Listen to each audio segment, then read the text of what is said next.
a minute of prayer, and before we even begin this, and then we'll jump in. Let us pray. Gracious God, in uncertain times, we know that your presence is our sanctuary, and we ask that you help us to always feel your peace, your presence, and to know you as our refuge. Guide us and guide all the people that we encounter so that we can become true workers of peace and of the will of you. Help us to be guided by your Spirit, and help us to work together in this time and in all time together, so that what we do with our building and space reflects what's going on with your Spirit and your calling upon us. Guide us and make us your people, make us your community, make the church community your home. Amen. Amen. Amen.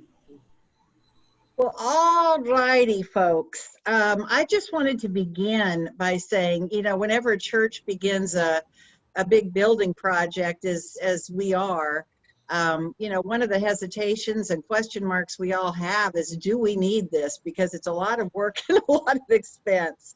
And, I've had a few people share, I think in really a good heart and spirit, saying, we have to be very thoughtful about the ethics and the calling of spending so much money on a building.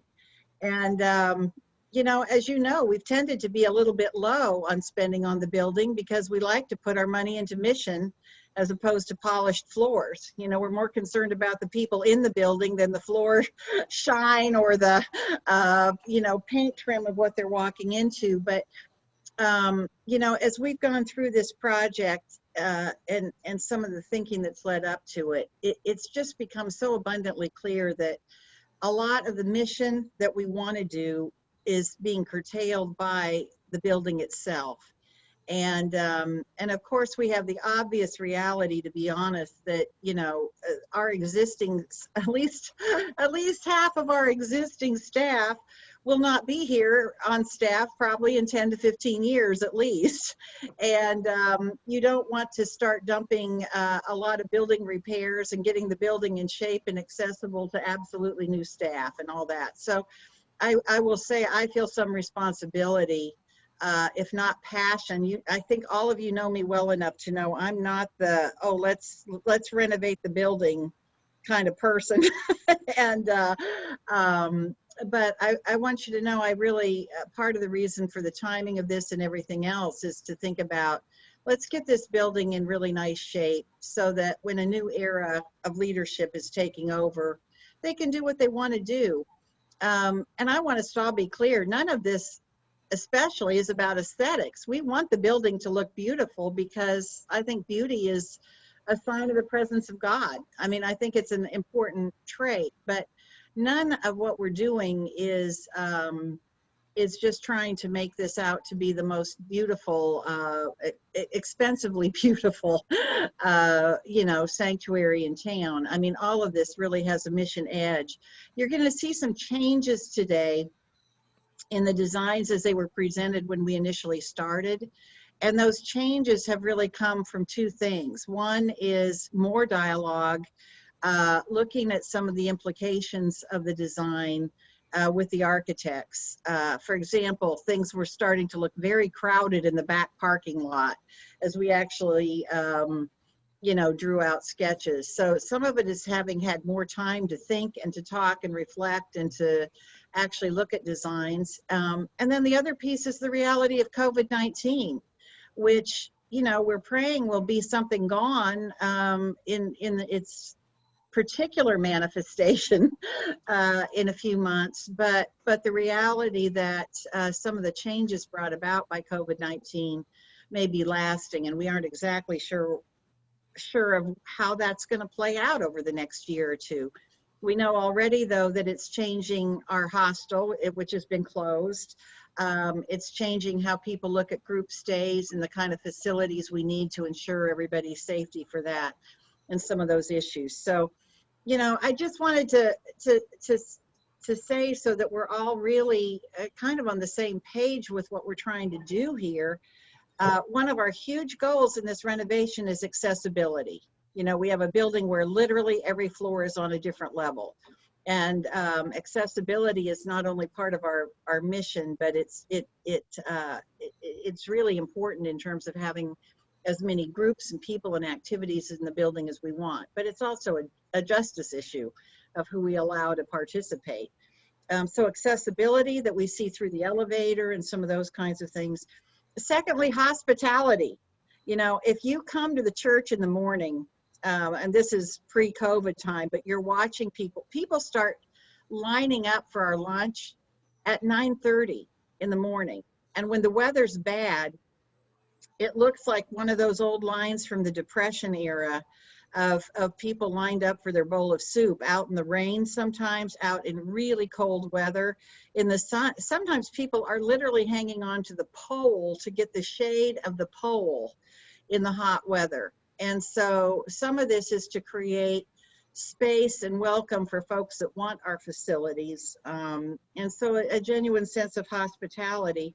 And one other significant piece is that our food justice program, I'll say it wants to expand. And what I mean by that is there is as much need to provide food in this city as can be provided, right? I mean, hunger is just an acute problem here. And we're always going to work within the boundaries of what we can handle and what we can feel called to do. But, you know, we have a wonderful group of volunteers. We have a superb director and staff. And we have been unusually good at finding food that would normally be thrown away. I mean, we have really access to some amazing networks. So part of it is making sure that that program that we seem to feel very called to do, and that that God seems to want to expand in our midst, that we can actually do it. And part of that means dealing with, you know, several ton pallets and trucks that are delivering. Again, in the back parking lot, we often have huge trucks trying to park in an overfilled lot, and we have people weaving in and out of it. And it's just become a real mess back there some days. So that's one reason we're moving and trying to create some new designs to accommodate that. So I just wanted you to have your focus on some of the things that have made some of these design changes over the last months, and have been guiding our direction, at least as staff and the facilities committee, as we've looked at these designs going forward. So yeah, so now we're going to look at them. I think they're just really, really exciting. So. Before we get started, Sonia, I wanted to know if you had anything you'd like to add as an intro. Obviously, the Sonia Loudon Walker Center will be very much a part of what we've been focusing on, and how much you've made possible with your fundraising skills and that sort of thing. Is there anything else you'd like to say before we get started? Well, not at this time. Thanks, Julie, for that opportunity. Okay, great. And if you want to chime in, or at the end want to say something, feel free to do that. Thank you. I'm going to take us through a slideshow, and we are being recorded so that folks that are not able to be here this morning, if they're interested in this, they'll be able to see it. I want to let you know I'm going to spend some time making sure that when we go places that you feel oriented. I was showing this to my daughter Annabeth, and she was saying, you know, she knows this building quite well, but she realized, Mom, that doesn't look anything like what it used to look like. So, you know, tell me where we are. Tell people where they are. So don't hesitate to say, I don't know where we are, if I haven't made that clear. We're excited as a staff, our building committee, those folks that have been working on this. We're really excited about these plans, which feels good to be able to say, because a lot of times by this point, people are sick and tired of it all. And it is tedious. It is difficult. You look at a lot of stuff, but we've been working with two architectural firms, BRG3S and Self and Tucker. They're incredibly talented firms. They're very creative. They're wonderful, but also what's made them so enjoyable, and I think you'll be able to tell, is they've listened to us. When we talked about what we need, what's wrong with this, what's right with this, what needs to be different about this, don't you guys feel like it's been pretty amazing at how when they would make their very first presentations to us, we just felt so heard and respected in terms of what we're doing. And both of those firms deeply respect what First Congo is about and feel actually quite privileged to be a part of this project. And then when we went on to interview and take bids from construction companies and stuff like that, we were hearing the same thing. We are so proud of what First Congo does in this city, and we would be honored to be a part of it. So I just want you to know those things as we're moving along. Okay, let me make sure I can get this screen share. And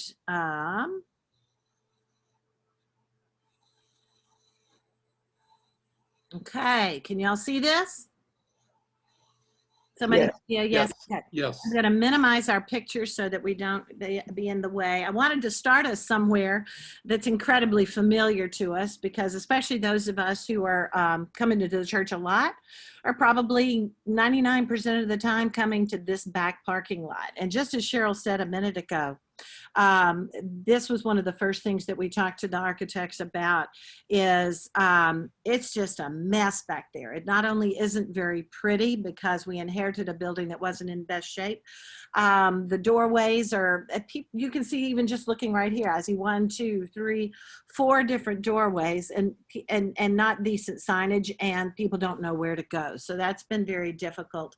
And we realized that we're probably trying to enter too many people from this smaller part of our parking areas. And also we're right now looking at our property from Blythe Street, from the back side. And little old Blythe Street, you know, nobody's just accidentally driving down Blythe Street and then they go, oh, wow, look at this.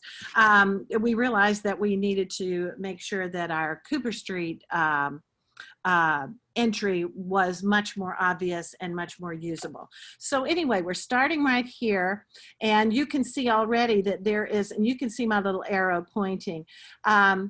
They have created a suggestion of a much larger and obvious entryway that is sheltered. You can see where cars can pull up right next to this main entry here, and people can get in and out of their cars without getting wet.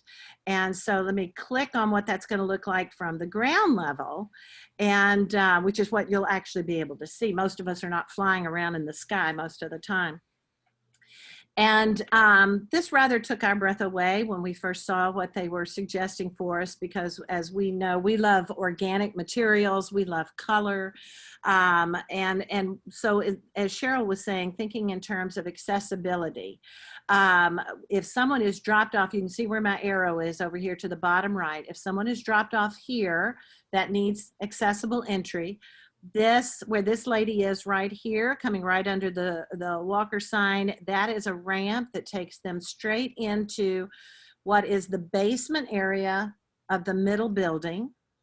And so they come in easily, they come in sheltered, and then if somebody wants to just zip on up to the sanctuary and they don't need accessibility, they can just hop up here, walk up these steps, and that is what we tend to call the breezeway area between the sanctuary building and the middle building.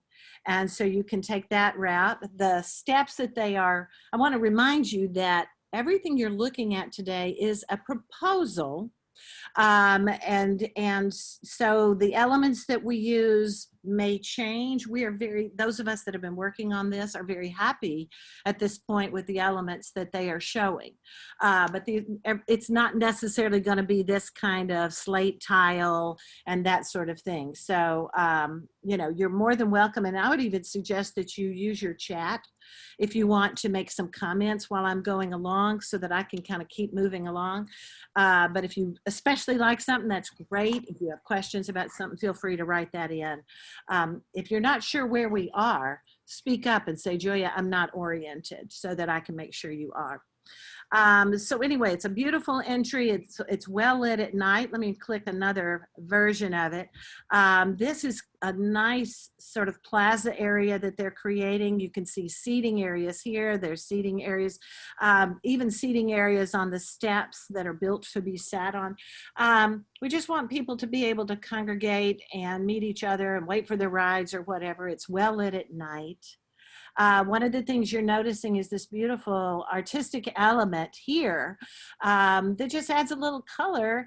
And these colors, this is not necessarily what the colors would be. They want to reflect the colors that are in our sanctuary windows.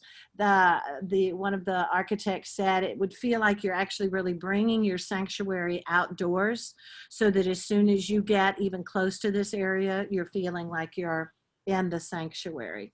I liked that.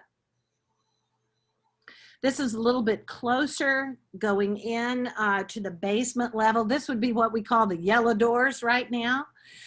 And so, as you can see, it's a much more attractive glass entry. And I wanted you to see that there would be the possibility of a welcoming station right there.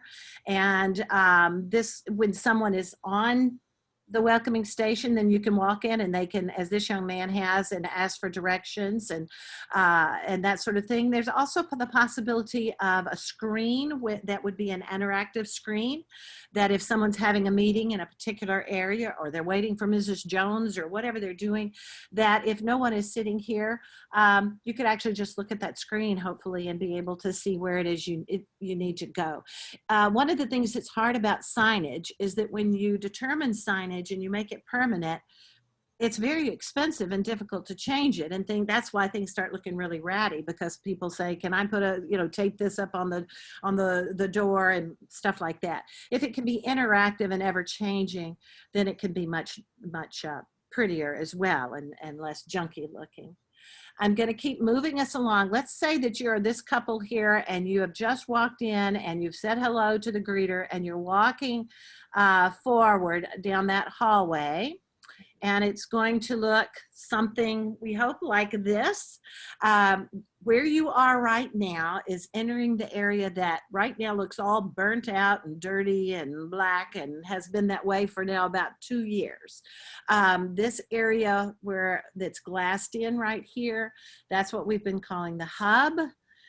It was originally the daycare center when we bought the building, and then we turned it into Cafe Congo, where we served our lunches. And for the last 2 years or so, it's where we've been receiving pallets of food and just basically using for storage, okay? And this has been where the yellow doors would just bring you into that back hallway. And if you turned left today, you would just go down that long ramp right here that would lead you down into the fellowship hall. Well, that long ramp, which is not ADA and is not very beautiful and is a little bit scary, has been turned into a short staircase plus, yay, an elevator. Okay, so this would be the ground level entry. Well, actually, the second ground level entry. This is the basement of the middle building entry into the elevator.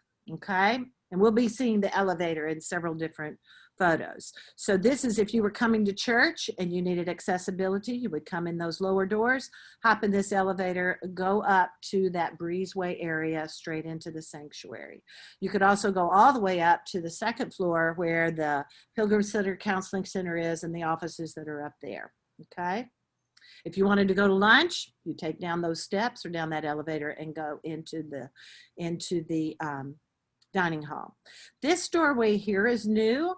We're walking through that doorway, and you'll see that we've taken a ramp that has been an up ramp to the breezeway, and it's now a down ramp, so that if you are on Cooper Street and you'd like to get into the church, into the dining hall easily, to the elevator easily, you would be able to come down that ramp, or you can walk straight ahead and take some steps straight up, and there's your breezeway again. You can see this art here just really gives that some cohesion. It gives you the sense that, oh, this is where I am. I'm right next to the sanctuary. And you can just see several different ways that you could describe to a visitor which door you're asking them to go in. I was listening to some of the videos that the architects were showing us. This particular part of the project was designed by the BRG3S architects. And they were calling this here the jewel box. I don't think I'm going to be calling this the jewel box when I am trying to tell people where to go. But I am going to say things you can say the glass entry that leads, is between the sanctuary building and the middle building, or go to the entry that is canopied by those translucent colored artwork. You can also see that this makes that alleyway that comes up between our buildings much more attractive. This is just how they drew it out as a sitting area and stuff. We can do anything with it we want. We can make it much more green. We can make it something, a fun place for children to be. We can just, we can think through what we'd like that to be. If you were to come in and walk up those stairs, then you're going to be in the breezeway, and there's the next level of our beautiful elevator. I want you to notice some of the elements that they continue to use. These are, as you can tell, the stoneware that they're suggesting we might want to use. I think it's quite beautiful. Different people, they feel differently about it, but you can see that it has a three-dimensional effect to it, which when you're in a sunlit area, they showed us some of their films where the sun comes up and goes down, and it's just an ever-changing, beautiful, tangible piece of art, really, when you look at it that way. You can see that the yellow brick, is going to be showing in a little bit more on the inside. And then if you wanted to go straight up, that's the doors that would lead into what we currently use as our offices area, Sunday school areas, the corner cafe, some meeting rooms, things like that. So this, and as you can see, that's not accessible. So this elevator will actually have to make a lot of stops. As Cheryl said, no two buildings are on the same level. So this elevator has to be able to go to, I don't know what we'll call it, 1A and 2A and B, I don't know. But this elevator will go up about halfway so that people can go straight into that area from the sanctuary if they need to. Okay. Now let's go to this is the drawing of that hub area that we walked past when we first walked in at the basement level, which I'm showing you with my arrow right now. You walked in here was that receptionist that was right here, and we were standing here looking at the elevator, the doorway that takes us to Cooper Street, which is over here. And this was that glass wall. And if you walk in, this is that huge area. It's the same footprint as the office spaces upstairs. And right now it still looks pretty gross because it was burned out. But I want you to kind of get a sense. This is a drawing that is drawn with coronavirus pandemic in mind. That we're not sure how many people are going to be wanting to work in a co-work area where they're next to each other, or how many people are going to want individual offices. Back before the coronavirus, we were thinking that, you know what, people don't need an office all their own. They can use all these co-work spaces, that it might be sort of like what's up here on this sort of raised area. I'll show you pictures in a moment. But then again, now that we have this need for people to be separated from each other, maybe what we need are small private offices. And in this particular drawing, it's showing 5 offices, and then an area up here that if we decided we needed more offices than that, it was very popular to have that, we could always add that in. This common workspace here is so large that it even would be large enough for us to put in some more individual office spaces if in the future we decided we needed that. Those of you that are familiar with this space will recognize that this is the stage area right now in the hub. They've got recording studio right here, or conference room, or, obviously it's just a room, and a conference room here, another conference room way across here. And because this is a co-work area, we wanted to make a space where people could have their own mail center, lockers, and printing area, storage, things like that. So this is and here's a large bathroom space here in the same basic area where it was before. This doorway right here would take you to the bike shop and the art center of the basement in the north building. And let's say people are walking through here to go to lunch. They can just, this is open, and they can just step in and wash their hands rather than needing to go all the way back into the bathroom and continue down the hall. So I want you to note, we're trying to make hand washing stations really quite available. Okay, and this is a little beverage center. Let's see what this actually looks like. This is a rendering. I doubt we're going to want to use grassy looking rugs. Who knows what we're going to want to use? But this is a rendering to give you a sense of the size and the feel that it can be. You've just walked in that door by the glass wall that we were a few minutes ago. That's Cooper Street, the stage area right there. If you were to walk all the way back, that's that hand washing station I was just talking about. And then the restrooms are behind this beverage area, which is a place where people can just work on their computers or have a cup of coffee or whatever. And they just have it sort of designed as an open co-working space. We don't know what we're going to really want to do with it. Again, we're watching what's happening. Another view, you've come all the way down here as if you're standing in front of the entryway from Cooper Street.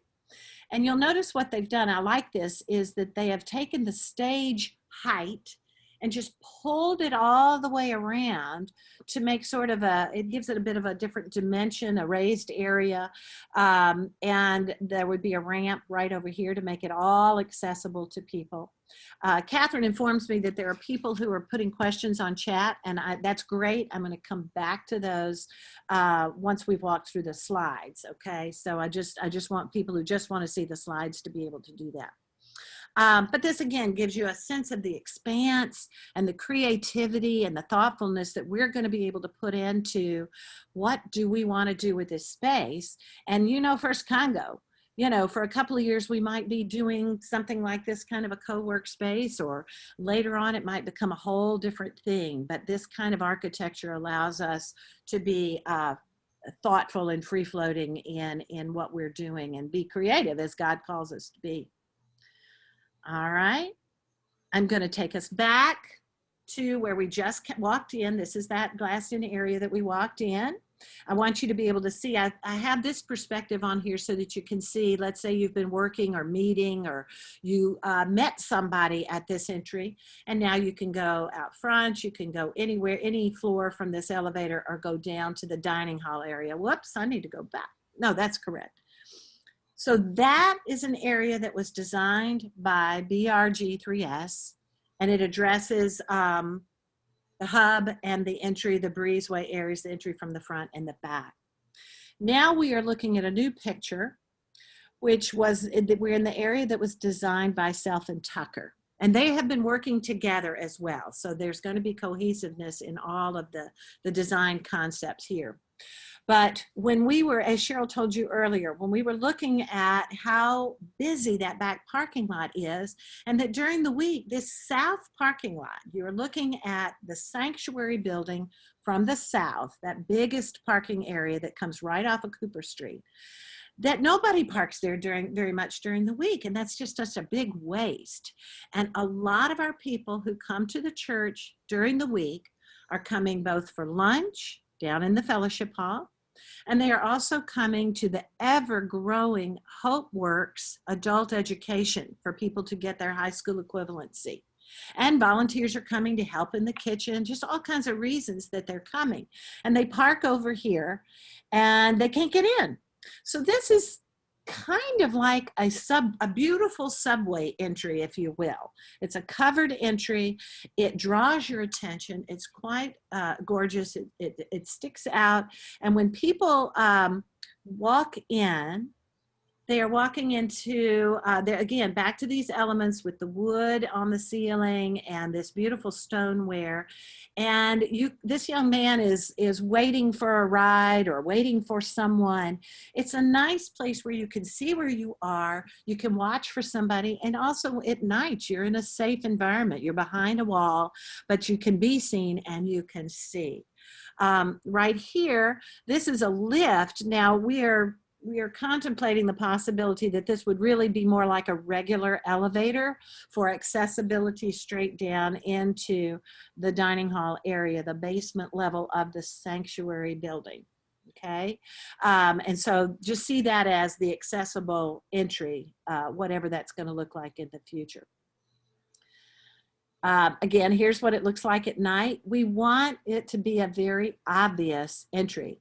They've etched on the glass here beautifully the Sonia Loudon Walker Center for Social Justice. So that's another piece of signage. Depending on which place you're going, hopefully it will be very obvious that you're in the right place, or that when you're describing to someone where to go, then it's easy for you to describe. But we just think this is just quite stunning. If you're at the bottom of that entry, you can see how bright and beautiful it is for walking up or catching the elevator to go up. And we turn you around and you can see that you're entering the dining hall here. And this could, you can imagine if we were throwing a fundraising dinner, or if one of our partners wanted to throw a fundraiser or a speaker event, or any kind of a gathering. This just makes it so easy for people to park and walk straight inside, and then you're in the room, okay? Now, where are you when you walk in there? I'm going to show you this. This looks, my daughter said, oh my gosh, Mom, my brain suddenly went bananas. But this is a major area of renovation that is going to happen. And I want to orient you. You have just walked in. This is the entryway that we just walked in off of the south parking lot. Okay, the south largest parking lot. Cooper Street is over here, and Blythe Street is over here. So you walked in here, and you've walked into this fellowship hall, which is being made, close to twice as big as it is right now. I'll show you a little bit more about that in a few minutes. But right now there are classrooms or offices all along this wall. They're going to be taken out to enlarge the capacity of this dining area. Okay, so this is huge. It's so huge that we actually have 2 beverage stations designed to be in there, so that makes things spread out a little bit more. I'll also show you, you'll see these little boxes here. These little boxes can hold dividers that literally will cut this section of the room off in case we were to have a smaller meeting group happening here, and they just wanted this part of the dining hall, so it could be cut off. And if there's a conference going on and they need 2 conference rooms, the same thing can happen here. And there can be this conference room, this conference room. This can be left open as a hallway or used as a 3rd conference area. Okay, so it's that big. It's huge. The kitchen that those of you who work with staff in our food justice is this area right now, and we serve our guests right here off the hallway.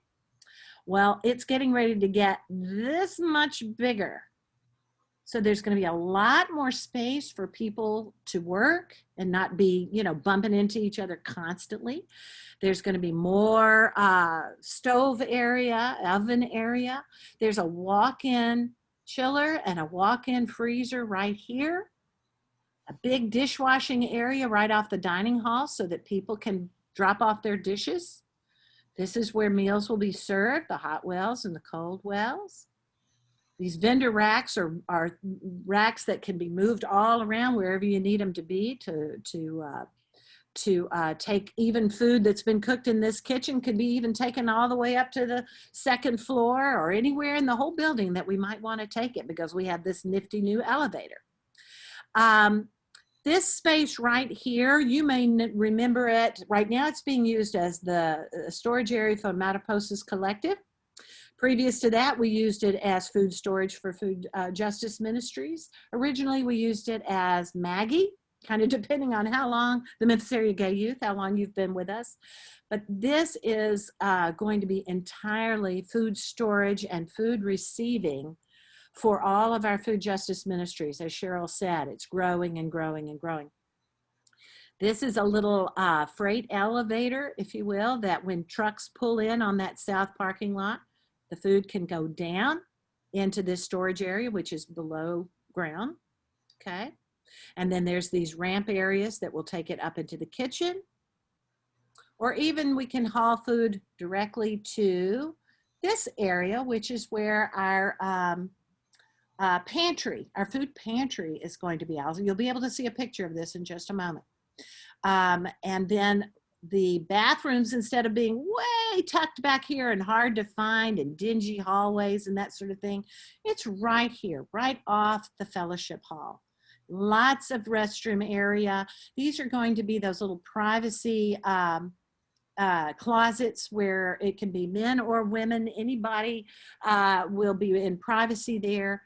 Hand washing sinks both inside and directly in the hallway. If you get ready to have lunch, you can just wash your hands and then come in one of the doors. We also have 3 restrooms here that are family restrooms that will include showers for ministries that may happen there. All right, I know that was hard to see, but let's go inside. You've walked into that dining hall. We've just walked in that door, and you can see it's big. Now, it may not look like this. I dare say this is not the furniture we're going to choose. And this ceiling treatment right here is baffled because it's going to be such a large room. We're going to have some kind of acoustical treatment in order for people to be able to be heard. This wall right here, for those of you that are familiar with the fellowship hall, I want you to be thinking about that would be the wall that backs up to the theater towards Cooper Street, but it's pushed out about 12 to 14 feet to create a huge storage area here. That way we can use our fellowship hall for our regular weekly lunches, or possibly different kinds of tables and chairs if there's a formal reception for a wedding, or a place to store all of this stuff if we're going to have a large dance or speakers and that sort of thing. So we need lots of storage for that kind of thing. You're also going to see that there's more door entries. I'm going to take you to the next angle. We moved ahead a little bit. We turn to our right. I'm going to orient those of you who are pretty familiar with our fellowship hall, okay? You see this pole right here. It's one of our support poles. It can't be moved. But right now, if you're ever in the fellowship hall having lunch, all of our tables are set up between these poles. And there's about, I want to say maybe about 6 feet before those rooms, side rooms start up. Well, once we open up those side rooms, these poles are right smack in the middle of the fellowship hall. I don't love them there, but it's got to be there. But it just shows you all this additional space. So when we have our Thanksgiving feast where we can seat about 200 people, you can see very quickly how many more people we could actually seat for a meal, much less if we had a speaker in here. Okay, and you can see where those dividers, if they divide off the room, then there's an entry for room B, there's an entry for room A, room C. All of this is going to be much easier for us to maneuver. Now let's go this way, continue going outside of the dining hall. We just left this area here, and we're in the hallway. There's those bathrooms. This little purple area shows the hand washing area for the bathrooms. And this is what they've designed as our new food pantry. And you can see it has those beautiful, what do they call those, barn doors that when you push them back, it really opens up the space and gives a very deep openness to it and beauty as well. And so this is where the groceries that we offer to people as part of the food bank food pantry, they can come in and do their shopping and go back to lunch over here. And then if you just keep going, I want to give you a sense of how centrally located you are. If you just keep walking just a little distance down the hall, whoops, wait a minute, let me go back. Oh, wrong way, this way. If you just go this way, you have reached that elevator that we saw just a few minutes ago that takes you up to the sanctuary level. We are directly below the sanctuary right now. If you want to go up to the sanctuary, you just parked on the south parking lot. If you like to come in that way, you can take that stairwell or that elevator to get upstairs. Okay. If you go up that elevator just a half level right here, that's where the reception area is. If there's a person at reception, you can go ask questions right there. The hub is just at the top of those stairs. Everything has a cohesive way to be accessed from each of our different entries instead of having to go find the right entry. If you've come in the wrong entry, you can get there from here. Okay. Now, that's going to be leaving the area of the sanctuary basement, the Food Justice Ministries, and all those things that are down there. I'm going to take us to the next area, which is the south parking lot again. We remember this was this beautiful entryway down into the dining hall. And we have been wishing and hoping that we could have permanent coverage for the ever increasingly popular Cooper Young Community Farmers Market that happens on our south parking lot. We've also wanted to be a more beautiful south presence for the entry into the Cooper Young neighborhood. We have realized since we moved into this building that it just looks beautiful coming. We have that beautiful trestle art that enters from the north side, but the south side was just kind of the yuckier view of our church because this area hasn't been beautified by us very much at all, except that we have planted some trees. So we asked our architects, and we realized that if people are coming to go to lunch, or if they're coming to wait to go to class, they don't have anywhere to sit down or get out of the sun or the rain. And so these pavilions would not only serve the farmers market, they would serve our guests who are coming for lunch or for school or people that are waiting and just want to get out of the weather. And so they have created these very beautiful, the lines are gorgeous. It's huge. I think they said this was about a 40-foot span right here. I'm going to click us down there.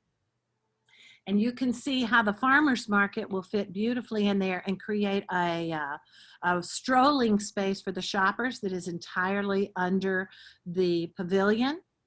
It'll actually hold more booths, more farmers, vendors than currently we are able to do. The ones that are on this area, they might still need to be able to bring their tents, or they can just back in a little bit further if they don't want to do a tent and just use that open area there. One thing that was very pleasant to find out is that in this configuration, even with these permanent spaces, we'll have more parking spots than we currently have I want to say by close to a dozen. Underneath, which is what you will see more, is this gorgeous wood. Again, you're going back to the wood and the stone elements that both of the architectural firms were dedicated to. This particular part of the design was created by BRG3S. You can also see the flexibility here. This is set up for a beautiful reception or wedding reception or outdoor a banquet, outdoor speaker. You can just see the vastness of this area, where I can see where the Cooper Young neighborhood might very quickly say, oh, we're going to have a big neighborhood picnic, go to the pavilions at First Congo, or somebody that wants to have a children's birthday party. This we are also excited about because it has such potential for some fundraising for the church. I think this might end up being one of the most favored venues for outdoor events and weddings, but also because of the coronavirus. This is something we're wanting to get done as quickly as we possibly can so that people can get together again in a safe venue where they're literally outside, but they want to be together. part of this south parking lot, we wanted to create, this was actually Pastor Cheryl's idea. She just had a whimsical desire, and it's actually got practical possibilities where children could have a little bit of a water playground here while their parents are shopping at the farmer's market, or while they're waiting to go to lunch or something like that. Just a little bit of water for cooling off. Memphis has long, hot summers, but also folks that are waiting for lunch or something like that. It just feels nice to be able to put your hands in some water and put it on your face and cool off. This is a practical side of all of this. We need an area where the trucks can unload, where caterers can unload. This box right here is actually outdoor restrooms. So that when people are outside, for whatever reason that they're waiting outside or having an event outside, we don't have to necessarily have the building open. They can come and go to the restroom here, which will be really, really nice. This is the little elevator that's going to go downstairs. This basement area here is where that food storage for the dining hall is. Okay. Now I'm going to show you one more thing that is actually not going to happen at this time, but I wanted you to just be aware. We have been having what we called a retreat center all these years, that we have really welcomed thousands and thousands and thousands of college students and youth groups and stuff that would come to our church while they were traveling, or whether they were there for one of our freedom journeys.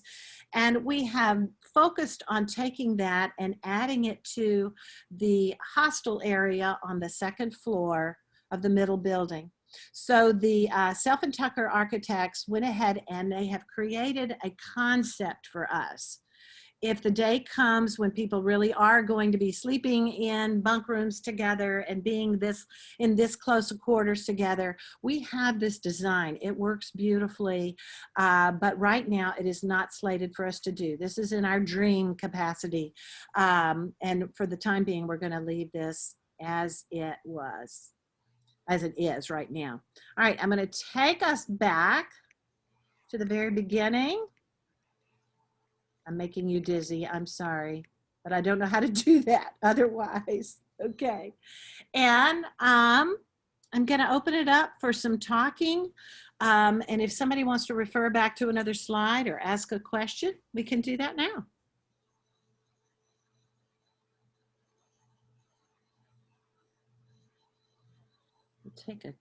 I can't really look at the chats without stopping the slides.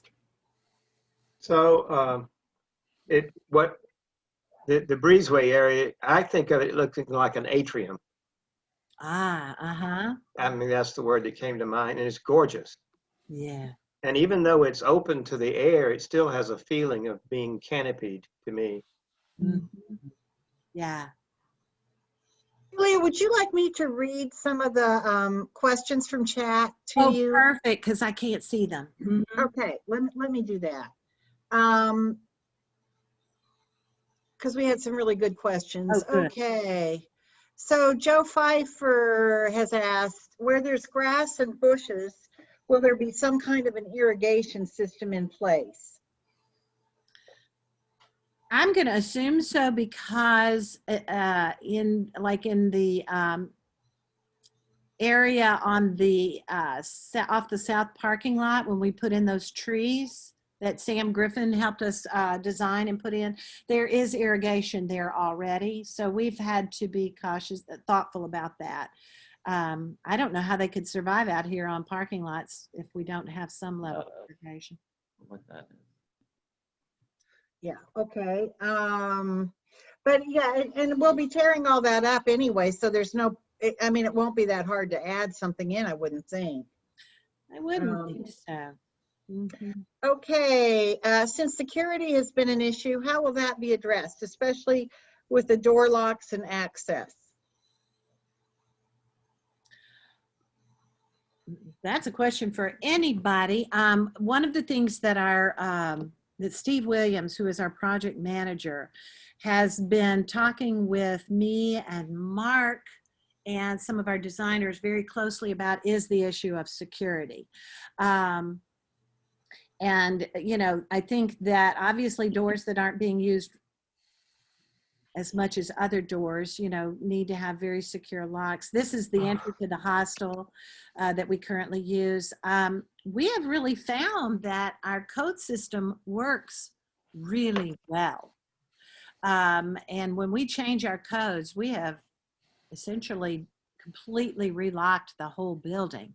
It's the least expensive mechanism we've found to do. And, you know, these glass areas, I will say, people have have shown some concern about the possibility of people breaking that. And I don't have an answer to that except to say, you know, I think it's treated glass. I think it's something that's going to be very hard to break, but there's no such thing as glass that can't be broken. So I think that's a good question. I have one question while we're in this area. That stained glass looking artwork above that area, Mhm.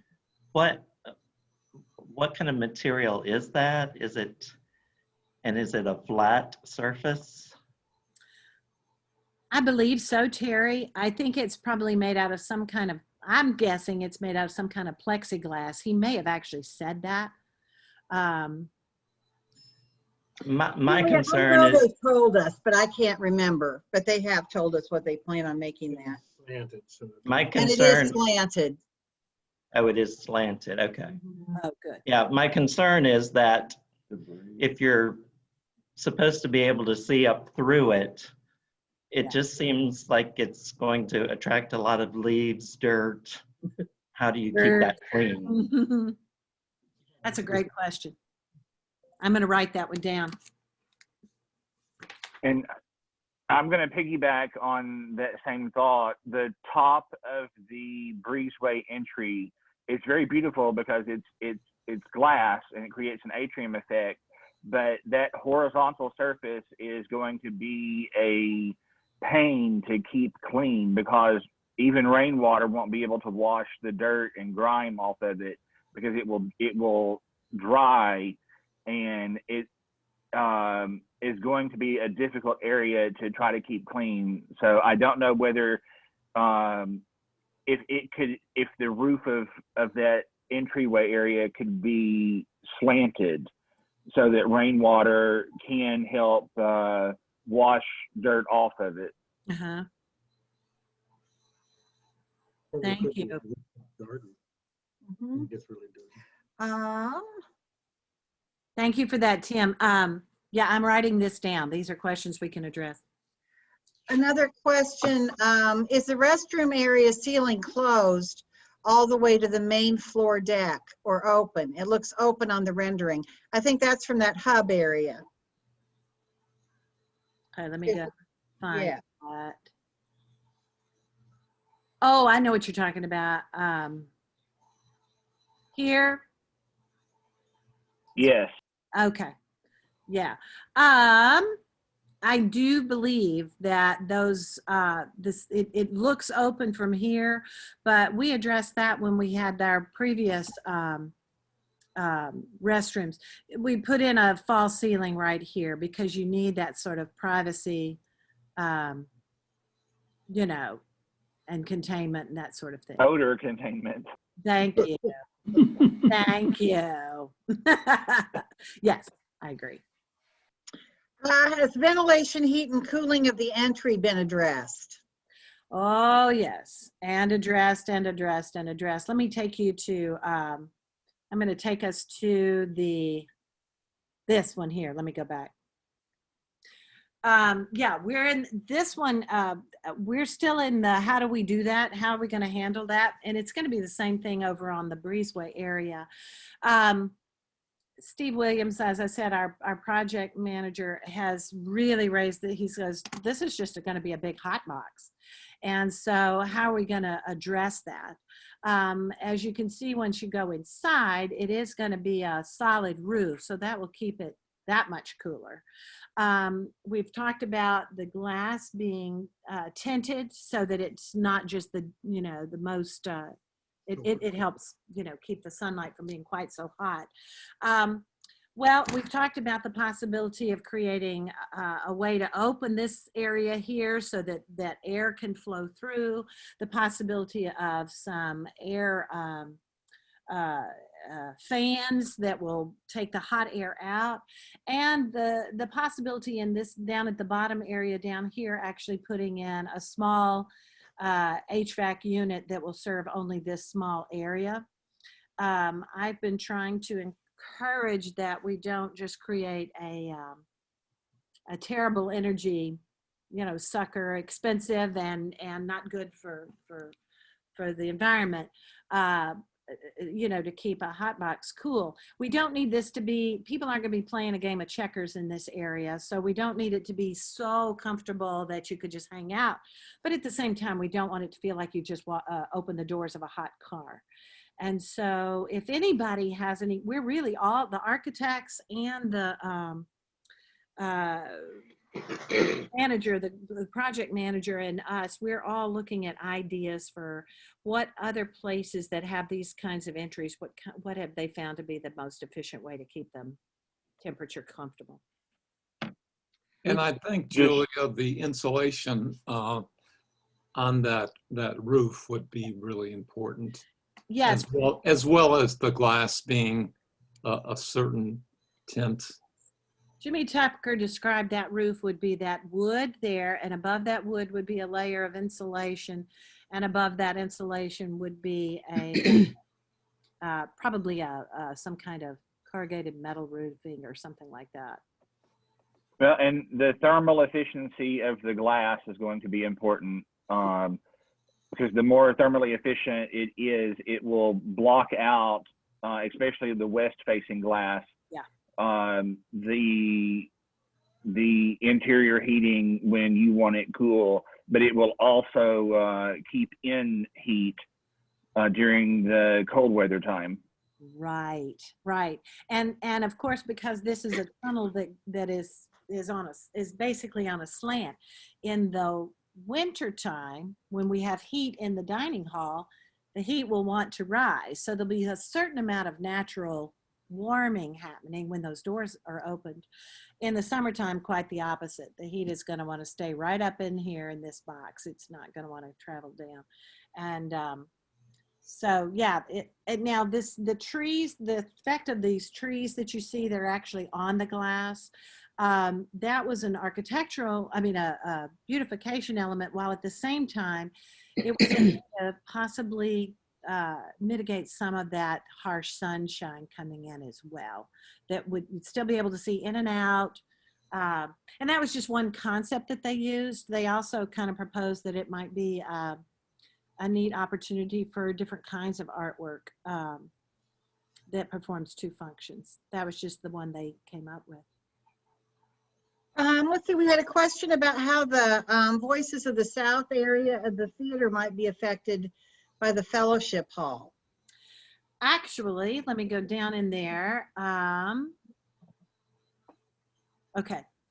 They are, this part I wasn't going, we aren't doing renovations specifically in that area, so I didn't take you there. But if you walk through these doors and turn left, that long hallway that continues towards the west, Cooper Street, is where the theater is directly behind this wall here. And then those colored doors and windows that we used to use for the retreat center right now is serving as classrooms and some office spaces for HopeWorks and the Mid-South Peace and Justice Center. We are planning on putting let me keep going just a little bit, right back here where I'm pointing my pointer is going to be a door, a lockable door, so that people that are in this traffic area cannot readily enter that part of the hallway. Okay, and that's going to take them to so that the theater and the classrooms for HopeWorks will have some quiet and privacy there. They will still come out and use our restrooms. But what's going to be nice for the theater, let me see if I can back up to here. Because there's going to be a huge storage area right here, the sound is going to be much better. Whenever we've had like a trivia night or somebody using the fellowship hall on the same night when they're having a serious play or something, the sound has been really, really quite dreadful. And when I was scheduling things, I had to constantly go back and forth between Voices of the South and our plans to make sure that we weren't going to be right on top of each other. And I wasn't always successful. That's going to actually make that much, much, much better. So the answer to that, I think, is only in good ways. It also makes the theater and the school accessible much more easily than having to come down that long ramp that they've been coming down. Okay, let's see. A question about whether there are plans to have a sound system in the fellowship hall. There is in my head. Yeah, mine too. Yeah, because I think that'll be, rather than asking Mark to haul his system in, I think we not only there, actually, you guys, I've been thinking that we have been thinking that a sound system in here, as well as a sound system in the pavilion area, that it could be, if we are actually going to have concerts or let me take us there. If we're going to have concerts or even speakers, things like that, that it will be so nice if we can actually have a beautiful sound system out there as well. And may I add, if you're going to do that, of course, you know how I think, electrical service, so there can also be lighting. Yes. Professional lighting. Yeah, let me show you. Here's one that that shows that there's lighting kind of hidden in this little lip that they're hoping would actually have that, flow over the space. It might have to be amplified by some lighting additionally on these beams. Yeah. Okay. Couple parking lot questions. Is that a green parking lot tile? Where will the bee and garden area be? All right, good questions. We're not sure about the bees. We're talking about the bees. It's actually possible, and one of our architects actually is a beekeeper, and we've talked about the possibility of using this roof over the choir room. This is the choir room right here, and putting our bees up high. And she said that would work just fine. You can see there's a little bit of a grassy area here. So it might be possible that the bees could move over here.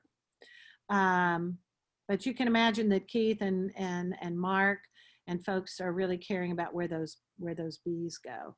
The bees are not going away. We want to keep our bees. What was that second part of that question, Cheryl? I forgot. A green tile. Will it be energy efficient or green tiling on the parking lot? Oh, okay. You can see, let's see, does it show better in that very first picture? Let me see if it does. Okay, right here. The answer is no. It's not a green tile. It looks like it might be because it looks like it's kind of, all that is, at least how they've drawn it here. This is what they call, what do they call it? Water permeable. Well, it isn't. It isn't water permeable. That is actually just a coat of it's like etched concrete. Etched. Yeah. They just imprint it so that it looks nice. But it's no more efficient or more environmentally correct. I mean, if we had oodles and oodles of money to do that, yes, we would love to do that. But this is just kind of pretty, but not especially. Now this inside here is they're showing a polished concrete. And someone asked the question about, is that just going to start looking like a greasy mess? But Jim Charbonnet, who's on our building committee, he actually works on cars in a shop that has washed concrete, polished concrete. And he said, oh no, it does very well. In fact, it tends to resist that kind of a stain. Of course, they probably clean theirs every day. A lot of this, obviously, as a person who supervises housekeeping, I see a lot of issues that we're going to have to address. And then what about the outdoor restrooms? I feel like we're on a talk show where I'm asking these questions. But Yeah. someone's asking about the outdoor. Will that become like a homeless campground, or how do we, ensure security there?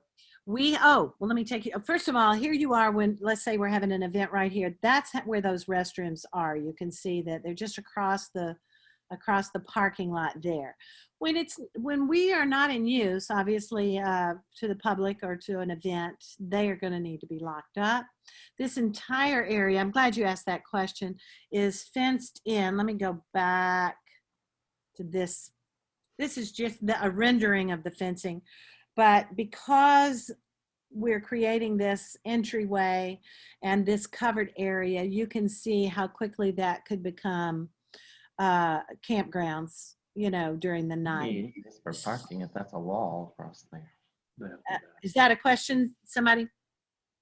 Terry was asking how do they use that? They have to back into that parking on the back wall Yes. underneath that? Yeah. Well, see, he's got them shown actually facing inward. The farmers actually would probably turn around they would just drive in here and pull in, because they use the backs like these cars here. They use the back side. So they would just pull in like a regular parking lot and utilize that, and then pull back out just like a regular parking lot. Yeah, you had answered the question about the bees, but what about the community garden? Are we going to do away with that? That's an open question too. I think they've drawn in over here the possibility of having it closer to the fence line. I have other pictures. I just couldn't show every picture. I think they were drawing with us keeping a raised bed garden in that area as much as possible. So there's a fence at the back along Blythe. Uh-huh. The entire area is enclosed with gates. Is that the idea? This entire area would need, and that's a fenced area. It's a stone fence, as they draw it here. But yes, fence line all the way around that we would need to close at a certain hour, depending on the day of the week and that sort of thing, or the events that are happening. And there are also walk-in areas on some of the renderings they show. This is a place where pedestrians could walk in. If you park here for church on Sunday, there would be a gateway here for coming down the sidewalk if you wanted to go in the front door instead of the side door. Parking at night, like you said, you're going to close it off, or would they actually allow parking for the Cooper Young restaurants? And yeah, Tim, that's a good question too. What we have been doing up until this point is just leaving our parking lot completely available. We don't rent it out to those groups and that sort of thing. It could be that we have some kind of a gate that'll open if you have a parking pass, or it could be that we just leave it open during the restaurant heavy times, and or it could be paid parking. Might be a real source of income. I would see that too. We've enjoyed 20 years of just being open parking, and when you and it has also helped us to avoid the question of taxable use of our space. If you just give away the use of the space, obviously, as a nonprofit, we don't have to pay taxes on this. But we did learn that if we share our parking with for-profit businesses, that puts us in a position of having to consider the effects that it would have on us. But it could be that the income from the parking would well afford us the ability to pay those taxes. Are you talking about sales tax We're talking about or property tax? We're talking about property tax. Okay.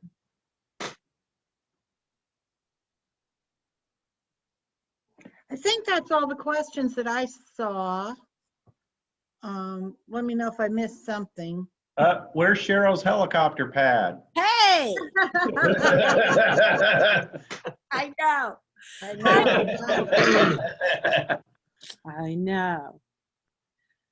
I know. Like I said, we're all, I've loved this church building from the minute we bought it 20 years ago.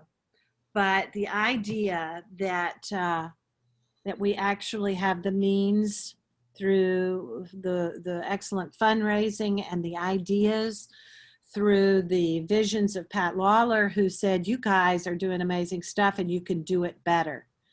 And you can get fundraising to do this. And so here we are looking at these possibilities. It brings We've just, I love it. Hey, Julia, one other suggestion if they hadn't thought about it, but underneath the canopy of the farmer market, maybe some outdoor ceiling fans. Yes, Oh, yeah. yes, definitely. There's all kinds of, as we grow into it, so many people are doing these kinds of things. Is there a way to have a cooling effect in there in addition to the fans, or is in the winter time, those kerosene heaters and stuff like that? I think this is going to be incredibly popular. It's beautiful, but what do you think the maintenance is like on the wood ceilings? Is it any more? That question came up. That question came up. It's obviously they're going to be treated. They won't be in the direct rain. They'll obviously get the heat and the cold and the dampness and that sort of thing. I don't know that they don't put a polyurethane on it so that it seals it off more than just having it open like that. This area right here would get rained on. Sonia asked that question. I remember they would schedule to put a cover, some kind of steel panel or something on the upside of these wood panels so that they don't take the direct hit of the weather. There's going to have to be some kind of gutter system and stuff so that the water doesn't just come straight down and create puddles of mess. If you've been to this immediately, those of you that have been to Crystal Bridges in Arkansas, it reminds me of that gorgeous architecture that you see here and there at Crystal Bridges. And we learned that our architect who designed this, one of his teachers was actually taught by that architect who designed Crystal Bridges. So I was like, I think it's stunning. Question? Yeah. Halfway back in this picture, it looks like there's where your pointer is right now. Yeah. What is that? Good question, Joel. Off of Walker Street here, there is that, what is that called? An easement that the city uses for. Yeah. Okay, I think that's cabling, and we have to have that. So what they decided to do, let me see if I got a better vision of that from another area. What they've done is just kind of make it pretty, and they thought what might be neat is if you're having a big party or reception, that area could be used for a DJ or for where the speaker stands, or just kind of be creative with it. And they decided to just use that as a pathway, Oh, good. to the building where nobody will park. Okay. So they just got creative with that. Do we have any remediation issues from what I believe was an old gas station on the corner? Yeah, let me Yeah. that right here you're talking about. That question keeps coming up. When we bought the building, Cheryl, y'all remind me if I'm correct about this. Our understanding is that the tanks were removed, gas tanks were removed, and that they will have to do some soil studies. But I think that they've done soil studies, and I have it in my head from one of these different projects. I think it was actually when we were talking about the possibility of those apartments. Remember the man who wanted to do that? I think his preliminary looks at it, he kind of paid to have all that done, and I think it looked actually pretty positive. I don't know that we have a 100% sure answer until we actually get in there, but I felt like I think we're okay,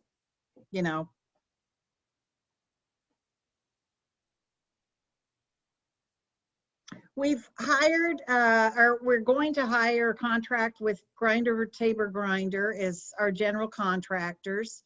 And we've got, we are still waiting for more updated cost estimates from the architects. And so, you know, we've got some basic estimates from the architects from when we started this project, but, you know, prices change, things have changed. So we want that to get more updated, and that should happen. And then Julia, do you want to share a little bit about where we think we're at on scheduling with this? Yes, in fact, I just talked to Steve about it yesterday. It looks like there's going to be a lot of asbestos remediation that's going to be happening in that entire dining hall area and kitchen area and all throughout there. And that's going to begin about the 1st of March, maybe even a little bit sooner, because what he's aiming to do is to have that done in no wasted time between when the asbestos is out and Tabor grinder is ready to roll in and get going. And so anywhere from late February to the 1st of March is when we're going to have to move anybody that's affected. Obviously, all of our food justice ministries and some of our shared space partners are going to have to be moved to other areas so that they can do that remediation. So we expect that actual construction might be able to begin as early as the 1st of April. And then it will take through the end of 2021, possibly into 2022. And of course, different things will probably complete at different times. Will all areas that you've shown us today be started at the same time in April?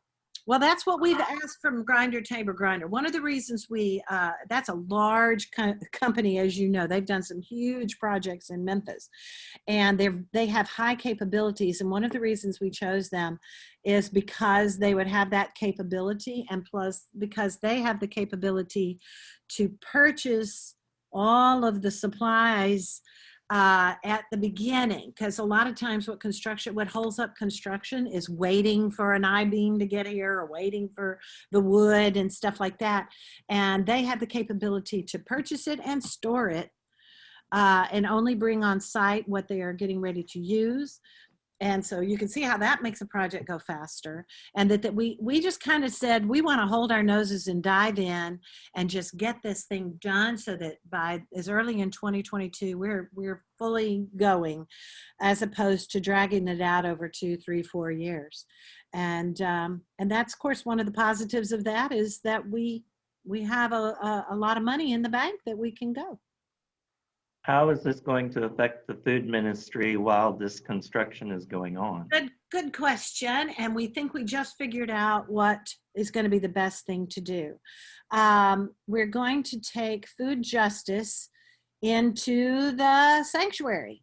Remember, we've had food in our sanctuary before. And I kind of like the idea, not only because it makes good sense, because whenever we go back into our sanctuary, and none of us knows when that's going to be, but the fact that they will, when you come into our sanctuary, that entryway, which has a tile floor, to the left and right of that is where we're going to put the freezers and refrigerators and things that might actually leak, or cause a wetness or something like that on that floor. There's plenty of room in there, but we will leave a large pathway through this entry into the sanctuary. So when we go back to worshiping in our sanctuary, you may be, unlikely will be walking right through the kitchen. And we won't be cooking in there, of course, but that would just be the cold storage area. And then when you walk into the sanctuary, the area to the left where the Global Goods Store has been, we're going to cover that floor for protection, and that's where we will store food as it comes in from the food bank. And then to the right, where we've had prayer area, but all of this being under the balcony area, again, we'll cover it for protection, and that's where we can put tables, folding tables and stuff, so that our volunteers can do some prep of the lunch sacks, and also prep of the boxes for the food pantry. It's really the only practical size space we have so that we don't have to stop providing the kind of food that we have.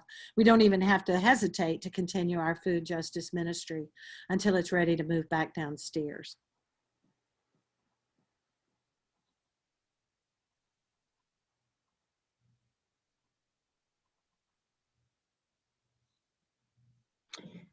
Any other questions about this? And remember, we do have a recording. So if anybody, if you know of somebody who says, oh gosh, I missed this and I'd like to see it, please encourage them to just email Julia and ask for it, or if you'd like a copy yourself so that you can look at it at a different setting. Oh, I'm also happy we had our preliminary kind of informational meeting with Landmarks, and they acted like no problem. It could not have gone more smoothly. So having dealt with Landmarks in a more traumatic way with our old church building over the course of a year, when they just kind of said, yeah, no problem, I thought, wow.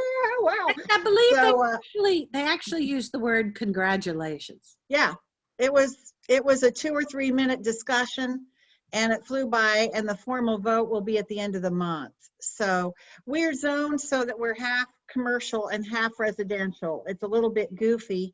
And so, of course, in my more paranoid moments, I thought, oh, great, we're going to get, objections from both sides, the residents and the business. And as it turns out, they both kind of seem to be doing hands off. So we're in good shape, I think, with that. Yeah, Joel. Well, of course, I've been asking about this. Even though the Pilgrim Center area is not going to be directly affected because there's no construction there, but there is the issue of a considerable amount of construction noise and loud sounds and jackhammers. Right. Have you gotten any opinions from like the structural engineer type people? I don't know what I'm saying here, but as to what the environmental impact is going to be. My impression is there's going to be times where you can't work up there. It's just going to be so distracting. Well, I think that's very possible, especially when they're building the east entryway, the canopy Exactly. area. Obviously, they're going to be working with steel and things like that. Right. The thing that occurred to me, Joel, is back after we had that fire, they had to do a lot of steel work, and there was a lot of grinding of saws, and yeah, it was fairly noisy, although for the most part people were still working. But it is something we're going to have to deal with. It might be some relocation for a period of time. We don't have any information about that right now, but if Grinder Tabor Grinder can let us know, it looks like we're going to have about 3 weeks of cutting steel, then that might be, something like we might need to. I know, it's just that it's so massive and it envelops the area. Yeah. Almost that it would be helpful to the therapist to know what they can expect, Right. and where entrances will have to be in order to get there. Yeah, just Sure. I know you know all that. Oh yeah, and the best we can, and sometimes we get surprises too, and so yeah, that's going to be an inconvenience. There's no doubt about it, Joel. Again, one of the reasons that we wanted to just do it all at the same time is because if you're stringing construction out, how when you go to hospitals and stuff, when you just feel like, are they ever going to stop working on this place? Mm-hmm. We're hoping that we can contain ours within about a year. Any other questions? Well, I want to thank all of you for being here, and like I said, I think we're as close to design readiness as we're going to be. I think this is we're kind of at that last harumph. I mean, there's some details to work out clearly, and we'll make sure that some of these questions that have been brought up are addressed. But our next step is to move into construction pretty soon. So one of the reasons we chose this day for sharing all of this is when you start going to Landmarks and you have to talk to the Cooper Young neighborhood associations, these pictures and stuff are getting out there, and it was really important that you guys, had, and church members. So I'll be sending this, out in the form of a link. So it's okay to share, but it's not necessarily reminding people that what it looks like in these pictures is not exactly what it's going to look like. Well, all righty. I think we're set to go. And Julia, a huge thanks for pulling all this together. You did a really nice job of Thank you, Julia. Thanks, so everyone. thank I you. love it. Great job. This is fun. Yeah. All righty. Much love to you all. We'll see you later, maybe tomorrow online, I hope, at worship. Yeah. So take Jeff, care. did you have a question? Hmm? Oh, Joe's applauding. I was applauding. Okay, sorry. All righty, y'all. Much There. love. Bye. Bye-bye. Bye-bye.